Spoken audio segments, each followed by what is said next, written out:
The iron door swung open, revealing flames that had been burning continuously for 39 days without a single piece of wood added. Jakob Meyer knelt in snow beside his cylindrical stove while 3 other trappers watched in silence, their breath freezing instantly in air so cold it hurt to inhale. The temperature had dropped to -71 degrees Celsius the night before, cold enough to kill an unprepared man in minutes. Yet Jakob's small shelter remained warm enough that he slept without multiple layers of furs.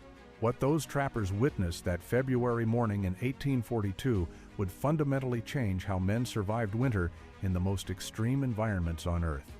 Before we dive into how one man's obsession with survival created something that seemed to defy the laws of nature, let us know where you're watching from in the comments below. And if stories of frontier innovation and impossible survival move you, hit that subscribe button, because the story you're about to hear is one of the most remarkable engineering achievements of the Mountain Man era.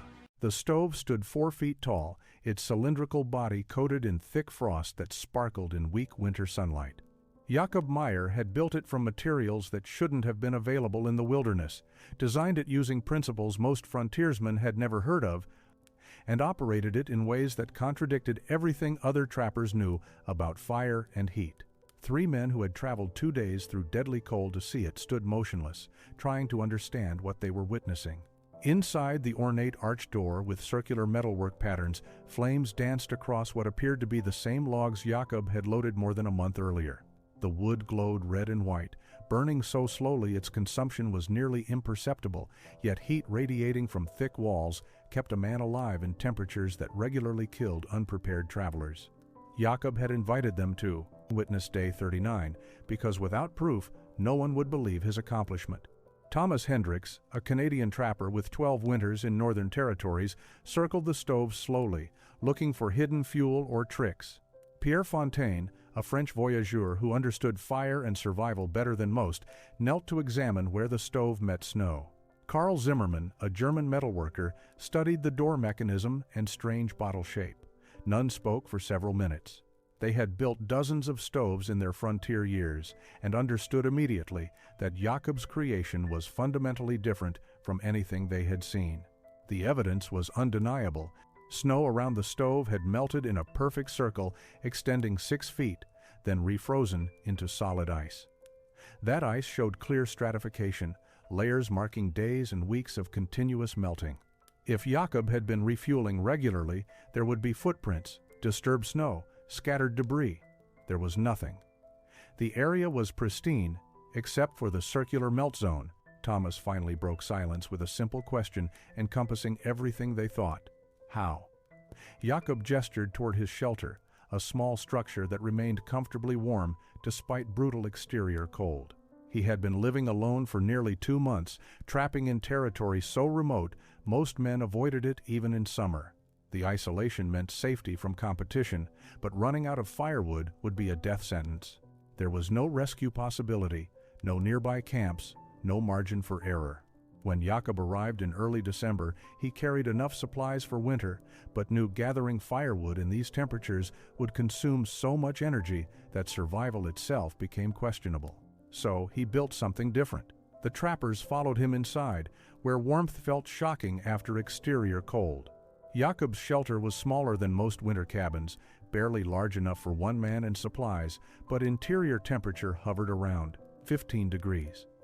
Comfortable enough to work without heavy furs, warm enough to sleep safely, consistent enough that Jakob never worried about waking to frozen water.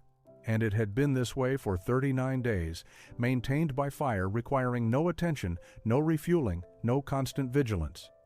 Pierre asked what mattered most. When would it run out? Jakob smiled slightly. Tomorrow at sunset, he would open the stove completely and rake remaining coals. After 40 days of continuous burning, fuel loaded on day 1 would finally be exhausted. Jakob Meyer had not always understood cold the way he did now. 3 years earlier, in the winter of 1839, he had been part of a trapping consortium working Northern Territories near the Canadian border. There were 14 men in the group that November when they established winter camp along a frozen creek bed. By March, only 6 remained alive.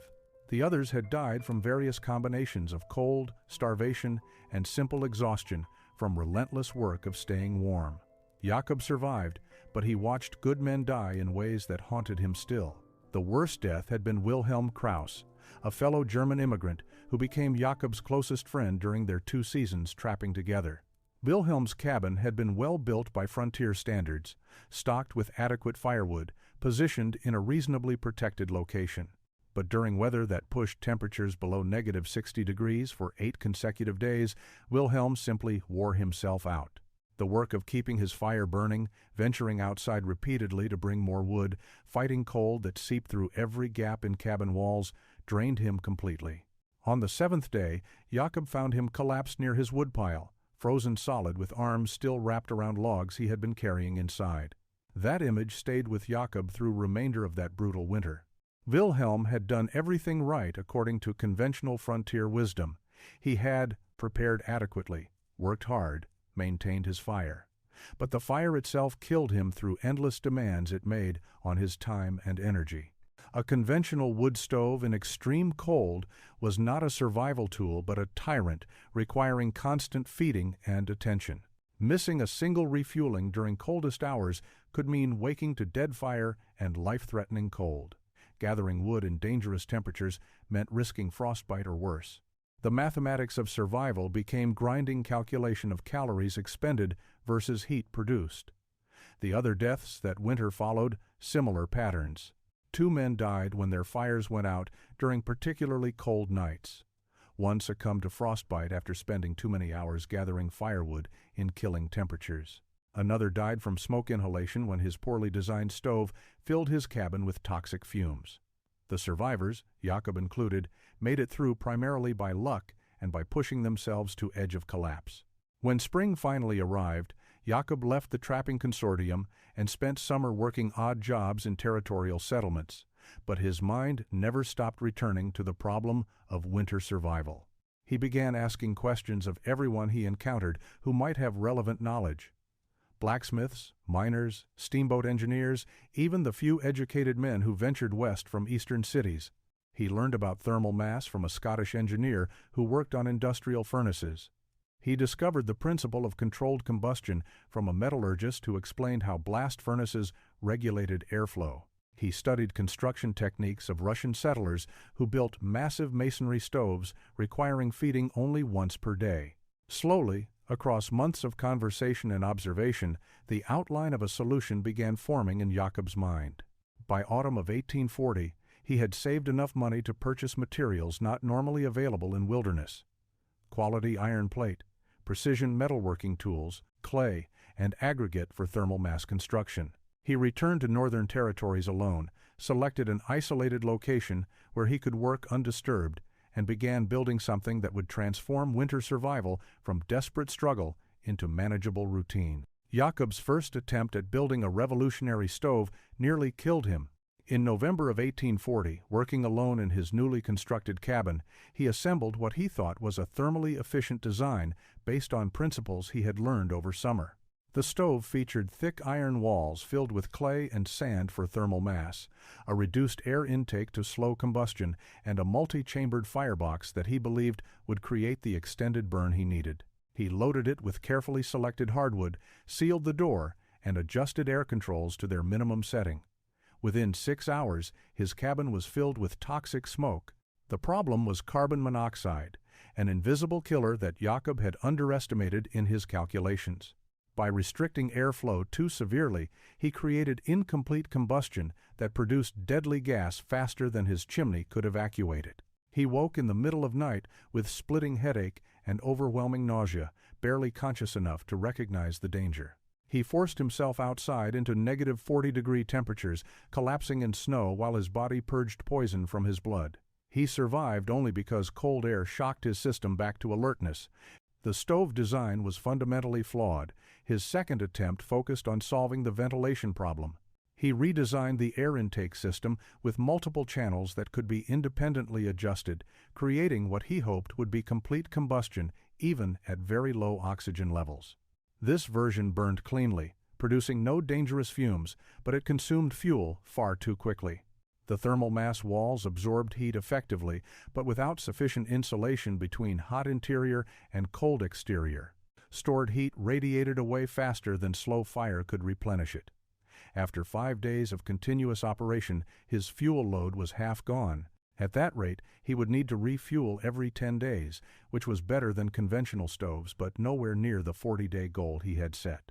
The third design incorporated both ventilation improvements and better insulation. Jakob added an outer shell around the thermal mass core, creating an air gap that dramatically reduced heat loss to exterior. The stove performed much better, extending burn time to nearly 2 weeks on a single load. But a new problem emerged. The extreme temperature differential between superheated interior and insulated exterior caused metal components to expand and contract at different rates. After 12 days of operation, he heard a sharp crack during night. By morning, a stress fracture had split one of the main body plates, rendering the entire structure unusable. Jakob spent remainder of that winter using a conventional stove while he analyzed what had gone wrong and planned his next iteration. He filled notebooks with calculations, sketches, and observations. The fundamental challenge was balancing multiple competing requirements. The stove needed complete combustion for safety, extremely slow fuel consumption for duration, massive thermal storage for heat retention, structural integrity to withstand thermal stress, and efficient heat transfer to warm the living space. Each improvement in one area seemed to create problems in another. By the time spring arrived, Jakob had identified 17 specific design challenges that needed solutions. He had also accepted that solving this problem would require another full year of preparation, more money for better materials, and probably several more failed prototypes before success. The answer came from an unexpected source in late spring of 1841. Jakob had traveled to a small settlement along the Missouri River to purchase supplies and found himself sharing a trading post with a group of Russian fur traders who had ventured south from Alaska Territory. Most trappers avoided the Russians, viewing them as competitors, but Jakob's desperation for knowledge overcame any territorial concerns. Through broken English and hand gestures, he managed to communicate his stove problem to an older Russian named Dmitry Volkov, who had spent 30 years surviving Siberian winters far colder than anything Jakob had experienced. Dmitry listened carefully, then sketched something in the dirt outside the trading post. It was a massive brick structure, far larger than anything Jakob had considered building. Dmitry explained through a younger translator that Russian families in Siberia built stoves called masonry heaters that weighed thousands of pounds and took weeks to construct. These stoves burned hot fires for short periods, then radiated stored heat for days afterward. The key was not making fire burn slowly, but making thermal mass so large that even a brief hot fire could heat it enough to warm a home for extended time. Jakob immediately recognized both the genius and the problem with this approach. A massive brick structure was perfect for permanent homes, but completely impractical for wilderness trappers who needed portable or at least reasonably sized solutions. However, the principle of storing heat in thermal mass was sound. His mistake had been trying to make fire burn for 40 days continuously. What if instead he created a smaller thermal mass that could be heated intensely, then sealed completely to radiate stored heat, while a tiny maintenance fire kept the mass from cooling? The fire would not need to heat the space directly, only maintain the thermal battery. Dmitry also explained another critical principle that Jakob had been implementing incorrectly. Airflow should not be restricted at the intake, but rather controlled through the path air traveled before reaching fire. Russian stoves used serpentine channels that preheated incoming air and extracted maximum heat from exhaust gases before they escaped through chimney.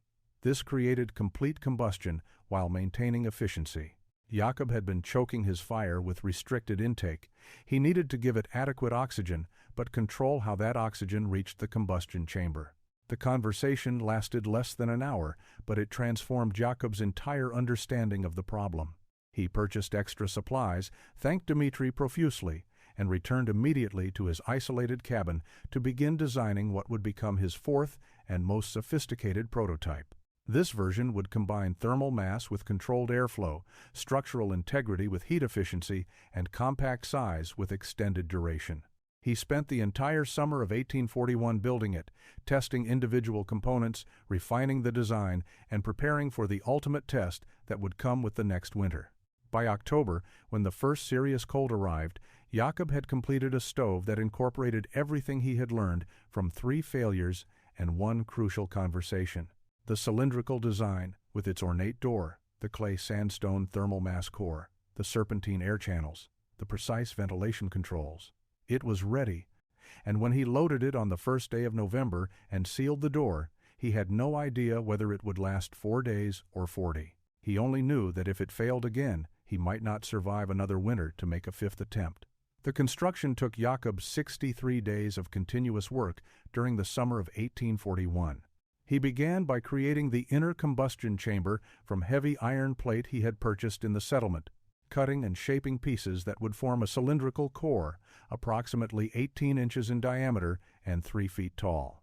The metal had to be thick enough to withstand extreme heat without warping, but not so heavy that the final stove would be immovable. He settled on 1/4-inch plate, which he could work with his available tools while providing adequate structural strength. The real innovation was the thermal mass shell that would surround this inner chamber. Jakob mixed clay, sand, and small stones in precise ratios he had calculated based on Dimitri's descriptions and his own experiments. The mixture needed to absorb heat efficiently, hold it for extended periods, and withstand repeated heating and cooling cycles without cracking. Too much clay made it brittle, too much sand made it crumble, too few stones reduced its thermal capacity. After dozens of small test batches, he found a ratio that worked. 3 parts sand, 2 parts clay, 1 part small river stones, mixed with just enough water to form a thick paste. He built a wooden form around the inner chamber, creating a 4-inch gap that he packed with the thermal mass mixture. This shell added over 200 pounds to the stove's weight, but provided the massive heat storage capacity the design required. As the mixture dried over several weeks, Jakob worked on the air control system. He welded small pipes into the base of the combustion chamber, each one leading to a different level inside the firebox. These pipes would allow preheated air to enter at multiple heights, creating controlled combustion zones that could be adjusted independently. The door was perhaps the most complex component. Jakob forged it from solid iron, creating the ornate circular patterns that would serve both aesthetic and functional purposes. Each concentric ring was actually a separate piece that could rotate independently, opening or closing ventilation channels machined into the door face. The innermost circle functioned as the primary air control, while outer rings adjusted secondary combustion air. A central handle locked all rings in position once proper settings were achieved. The entire door hung on massive hand-forged hinges that Jakob embedded directly into the stove body, making them integral to the structure rather than attached to the surface. Sealing was critical. Jakob used a rope made from woven asbestos fiber, a material he had obtained from a mining supply company, to create a gasket around the door edge. When the door closed and locked, this gasket compressed to form an airtight seal that would prevent air from entering anywhere except through the controlled channels he had designed. The top of the stove required equal attention. Jakob created a removable cap that covered the thermal mass, with a small chimney pipe extending upward. This cap could be lifted to add fuel, but otherwise remained sealed, forcing all exhaust gases through a serpentine path that extracted maximum heat before allowing them to escape. By late September, the stove was complete. Jakob had invested nearly all his remaining money and 3 months of intensive labor into something that existed nowhere else in the world. Now he could only wait for winter to arrive and discover whether his impossible stove would actually work or become his 4th consecutive failure. The first day of November 1841 arrived with temperatures dropping to -20 degrees Celsius. Jakob had prepared his fuel load with obsessive care over the previous weeks. He selected only the densest hardwood he could find, primarily oak and hickory that he had cut during summer and allowed to dry completely. Green wood contained too much moisture and would produce steam rather than sustained heat. Partially dried wood burned inconsistently. Only perfectly seasoned dense hardwood would provide the concentrated energy his design required. He split the wood into specific sizes, each piece calculated to fit the multi-level firebox arrangement. The bottom layer consisted of larger logs arranged to create maximum airflow underneath while providing stable support for upper levels. Middle layers used progressively smaller pieces, each positioned to settle downward as lower fuel was consumed. The top layer was thin splits that would ignite easily and heat the thermal mass quickly during the initial burn phase. The total fuel load weighed approximately 120 pounds, representing what Jakob estimated would be the absolute minimum needed to achieve his 40-day goal. Loading the stove took 3 hours. Each piece had to be positioned precisely, with gaps calculated to allow air circulation while maintaining structural stability. Jakob used the long iron poker to adjust placement, ensuring that as lower logs burned and settled, upper levels would drop into proper position rather than jamming or creating air pockets. When he finally finished, the firebox was packed efficiently from bottom to top, ready to transform from wood into sustained heat over the next weeks. He initiated the fire using birch bark and small kindling, feeding it carefully until flames engulfed the top layer of fuel. For the first 6 hours, he left all air controls fully open, allowing the fire to burn hot and fast. This was the critical heating phase where the thermal mass would absorb as much energy as possible. The stove's exterior grew warm, then hot, as 200 pounds of clay, sand, and stone soaked up heat from the roaring fire inside. Jakob monitored the temperature by touch and by watching how quickly snow melted around the stove's base. When the exterior became too hot to touch comfortably, he knew the thermal mass had reached adequate temperature. He began closing the air controls gradually, reducing oxygen flow in stages over the next 2 hours. The fire's appearance changed from bright yellow flames to deeper orange, then to a reddish glow as combustion slowed. He adjusted each circular ring on the ornate door, fine-tuning the air mixture until he achieved what appeared to be the slowest sustainable burn. The flames nearly disappeared, replaced by intense heat radiating from glowing coals. By evening of the first day, the stove had settled into its operating mode. The fire was barely visible through the door's small viewing gaps, just a deep red glow among the wood that suggested combustion happening at the absolute minimum rate. But the thermal mass was radiating significant heat, keeping Jakob's small cabin at a comfortable temperature despite outside cold reaching -30 degrees. He prepared to sleep, uncertain whether he would wake to success or failure, whether his 4th attempt would prove the breakthrough he desperately needed, or simply another lesson in what did not work. Jakob woke on the morning of day 2 to warmth that felt almost miraculous. Outside temperature had dropped to -42 degrees during the night, cold enough that his breath would have frozen solid in an unheated cabin. But inside, the air remained comfortable, hovering around 12 degrees Celsius. He approached the stove cautiously, half expecting to find it cold. The fire extinguished, his experiment failed. Instead, the thermal mass radiated steady heat, and through the small gaps in the door, he could see the faint red glow of coals still burning deep within the fuel load. The first week became a revelation. Jakob monitored the stove constantly, taking notes on temperature, fuel consumption, and performance.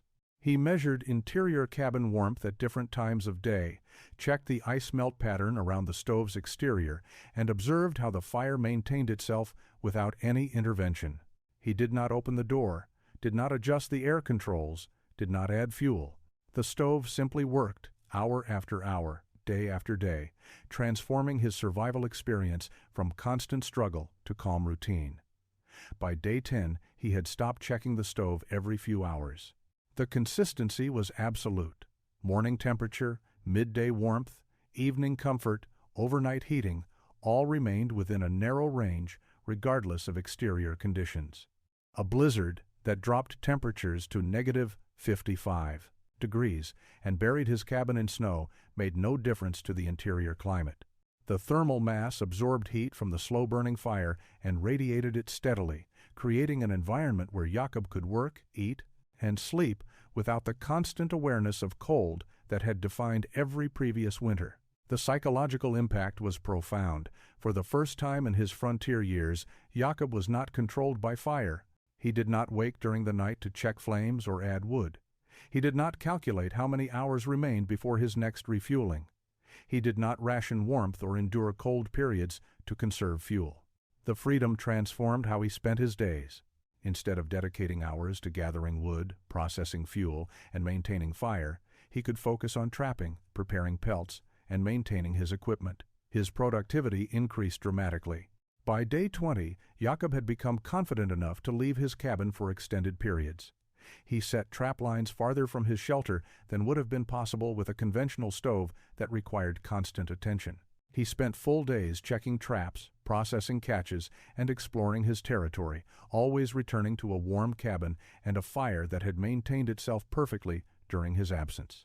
Other trappers working nearby regions, those using conventional stoves, were trapped in a cycle of fuel gathering and fire maintenance that consumed most of their daylight hours. On day 25, the coldest night of winter arrived. Temperature plummeted to -68 degrees, cold enough to freeze exposed skin in under 2 minutes, cold enough to make metal brittle and dangerous to touch. Jakob slept comfortably while the stove radiated heat exactly as it had every previous night. When he woke, he knew with absolute certainty that his design had succeeded. The impossible stove was real, and it was transforming winter survival from desperate gamble into solved problem.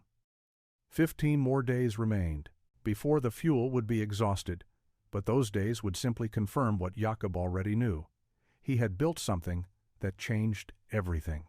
Word of Jakob's impossible stove reached other trappers through the informal network that connected even the most isolated frontier settlements. In late January of 1842, a French-Canadian trapper named Marcel Duchamp arrived at Jakob's cabin after hearing rumors that seemed too incredible to believe.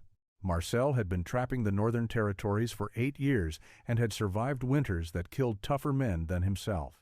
When Jakob showed him the stove still burning on day 34, Marcel circled it silently for several minutes before asking the only question that mattered. Could Jakob teach him to build one? Jakob agreed immediately, but with a condition. Marcel would help spread the knowledge to others who needed it. This was not information to be hoarded or sold. Too many men had died from cold and exhaustion for Jakob to treat his discovery as proprietary secret. Marcel returned 2 weeks later with Pierre Fontaine and Thomas Hendricks, both experienced trappers who brought notebooks and measuring tools. Jakob walked them through every detail of the construction, explaining the principles behind each design element, demonstrating how the air controls functioned, describing the thermal mass mixture ratios. The 3 visitors spent 2 days examining the stove from every angle, taking measurements, sketching details, and asking questions about construction techniques. Karl Zimmermann, the German metalworker, arrived on the 3rd day with specific questions about forging the ornate door and creating the ventilation channels. Jakob shared everything freely, holding back nothing that might help others survive. By the time his visitors departed, they carried complete plans for replicating the design, along with Jakob's notes on the mistakes he had made during earlier attempts and how to avoid them. That spring, 4 new stoves appeared in the Northern Territories, each built by trappers who had learned from Jakob's design. The constructions varied slightly based on available materials and individual skill levels, but all incorporated the core principles of thermal mass storage, controlled combustion, and precise air regulation. By the following winter, 7 more had been built. The design spread organically, passed from trapper to trapper through the same informal networks that shared information about game movements and weather patterns. Not every replication succeeded initially. Some builders lacked the metalworking skills to create proper air controls and produce stoves that burned too quickly. Others miscalculated the thermal mass mixture and built units that cracked during their first heating cycle. But the failures were learning opportunities rather than disasters, and the community of builders helped each other refine techniques and solve problems. Jakob found himself hosting visitors throughout the summer of 1842, trappers and settlers who traveled sometimes hundreds of miles to see the original stove and learn from the man who had invented it. The innovation spread was accelerated by its obvious practical value. Men who built successful versions survived winters with dramatically less effort and danger than those using conventional stoves. The difference was visible in their productivity, their health, and their survival rates. By 1843, the design was known throughout the Northern Territories, and variations had appeared as far south as the Montana settlements and as far west as the Oregon Territory. Jakob's impossible stove had become simply the way knowledgeable men built heating systems for extreme cold. The secret was no longer secret, and that was exactly what Jakob had intended. The first documented life saved by Jakob's stove design occurred in the winter of 1843. A trapper named Henry Blackwood had built a modified version of the thermal mass stove at his isolated cabin in what is now northern Montana. In late December, Henry suffered a logging accident that broke his left leg in 2 places. Alone and immobilized, he faced certain death in conventional circumstances. With a traditional stove, he would have been unable to gather firewood or maintain fire and would have frozen within days. But Henry's stove required no maintenance.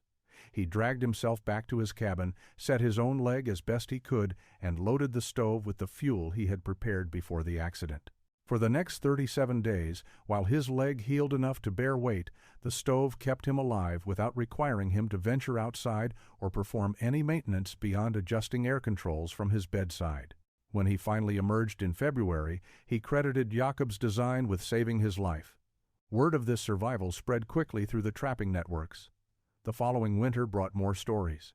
2 prospectors caught in an early blizzard in the Wyoming Territory survived by finding an abandoned cabin equipped with one of the thermal mass stoves and a prepared fuel load. A family of settlers moving west through Montana made it through unexpected cold that killed livestock and destroyed crops, surviving because they had learned the stove design from a former trapper at a trading post. Each story reinforced the design's reputation and motivated more people to adopt the technology. By 1845, the stoves had acquired a specific name in frontier communities. Trappers called them Jakob stoves, though Jakob himself never claimed ownership or tried to profit from the innovation. A few skilled metalworkers began producing standardized components that could be assembled by less experienced builders, making the design accessible to people who lacked advanced metalworking skills. Trading posts in larger settlements started stocking the necessary materials, recognizing demand from customers heading into remote territories. The practical advantages extended beyond emergency survival. Families using Jakob stoves reported children who stayed healthier during winter because consistent indoor warmth reduced respiratory illnesses. Trappers increased their productivity because they spent less time on fuel management and more time on actual trapping. Settlers in marginal territories could occupy land that would have been uninhabitable with conventional heating, expanding the frontier into regions previously considered too harsh for permanent habitation. Some users modified the basic design for specific purposes. A blacksmith in the territorial capital created a version with an external water reservoir that provided hot water while heating living space. A missionary built an oversized variant that heated a small church, allowing winter services in a building that had previously been unusable from November through March. A military outpost constructed 6 of the stoves to heat barracks, dramatically reducing firewood consumption and freeing soldiers from constant fuel-gathering duties. Jakob watched this evolution with quiet satisfaction. He had set out to solve a personal survival problem and had created something that improved lives across the entire frontier. The design's spread required no promotion, no commercial infrastructure, no formal organization. It succeeded simply because it worked better than anything else available and because Jakob had shared it freely rather than trying to control it. By 1846, estimates suggested that over 100 of the stoves existed in various forms across the northern and western territories, each one representing lives made safer and winters made survivable. Jakob Meyer left the northern territories in 1847, not because of failure, but because he had accomplished what he set out to do. He had survived winters that killed other men, developed an innovation that transformed survival for countless others, and shared that knowledge freely with anyone who needed it. At 41 years old, he had spent nearly half his life in the wilderness, and he was ready for something different.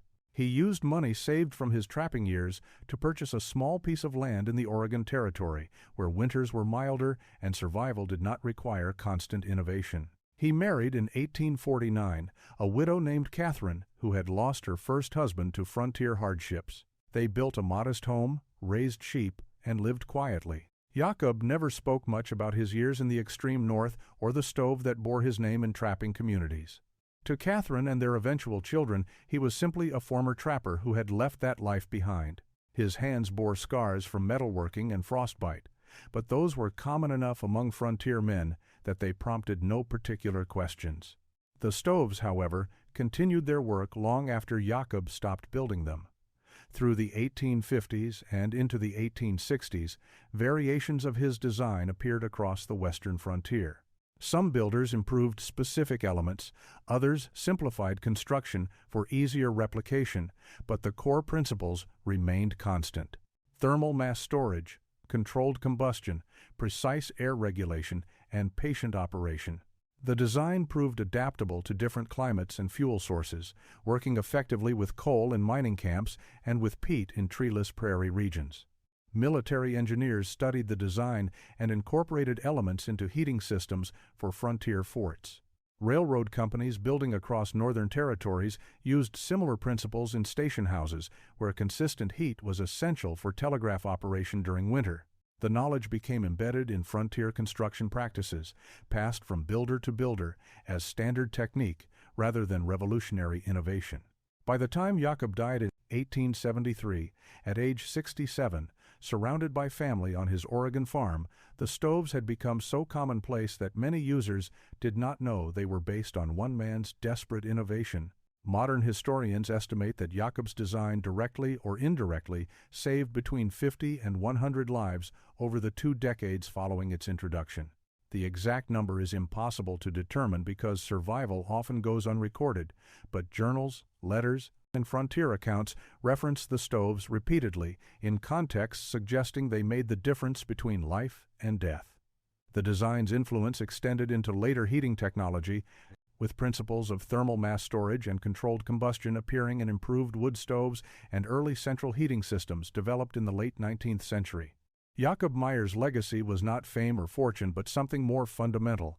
He proved that survival in impossible conditions was not about being tougher or braver than others, but about thinking more carefully and sharing knowledge more freely.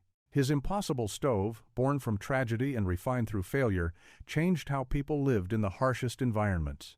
And long after Jakob himself was gone, his innovation remained, built into countless structures across the frontier, still radiating warmth, still saving lives, still proving that one person's determination to solve an impossible problem could create change that lasted generations.